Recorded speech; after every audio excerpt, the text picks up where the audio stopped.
This is going to be an 8-minute masterclass explaining exactly how they are going to start killing us. And I know it's a brash statement and I know it's a kind of moment, but you need to hear it. If you don't have 8 minutes, hold the screen right there. It'll go faster. And we're first going to start with someone who is calling upon me to explain myself. You guys are aware that they're going to kill us, right? Like they're going to start. This shit's so bloody irresponsible, I can't even put it into words. 5 million, whatever it is, voted for Kamala Harris. Even more, like myself, voted for a third-party candidate. Even more voted for neither of these candidates. Explain to me the mechanism where the Trump administration is going to kill 200 million people.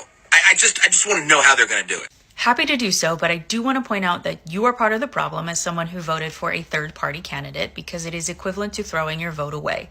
We know historically and statistically that third-party candidates aren't ever going to come close to winning a presidency. So your vote was essentially thrown out, thus making it easier for Trump to win. Anyway, here's a short list of how Americans are going to be killed over the next however many years this regime reigns. Number one, cuts to Medicaid and the Affordable Care Act, otherwise known as Obamacare. We know right now, as it stands, Republicans are unwilling to budge on healthcare. That's part of the reason why the government is shut down, or so they're citing. And we know that healthcare premiums can rise up to 75% for some Americans. Now, here's the deal. When those premiums go up that high, people are not going to want to be insured. It's just too costly. People can't afford it.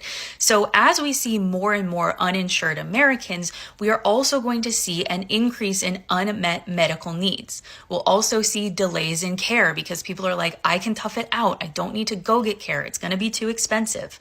As we see the increase in unmet medical needs and the delays in care, we will also see, obviously, mortality rates increase for certain conditions. Think things like cancer or even heart issues. The other thing with uninsured Americans is they are less likely to go get routine checkups, preventative care. For example, I just went to a doctor for a yearly visit and they don't take my insurance anymore. And I paid out of pocket over $200 just for a basic routine checkup. Was that my decision? Yes, but I'm also not a single mother of 4, like many Americans are, who's working multiple jobs just to put food on the table.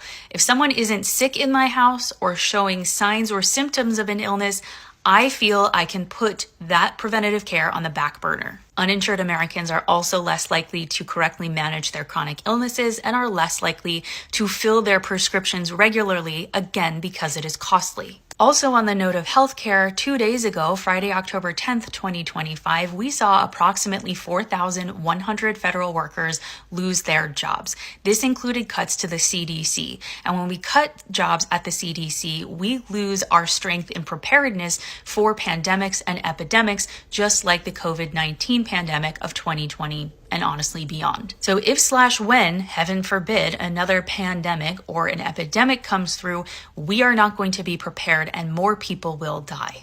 Still healthcare related, but not completely, we see environmental rollbacks happening within this regime and they want to do more. For example, they are trying to rescind the EPA greenhouse gas endangerment findings. They want to relax air quality rules.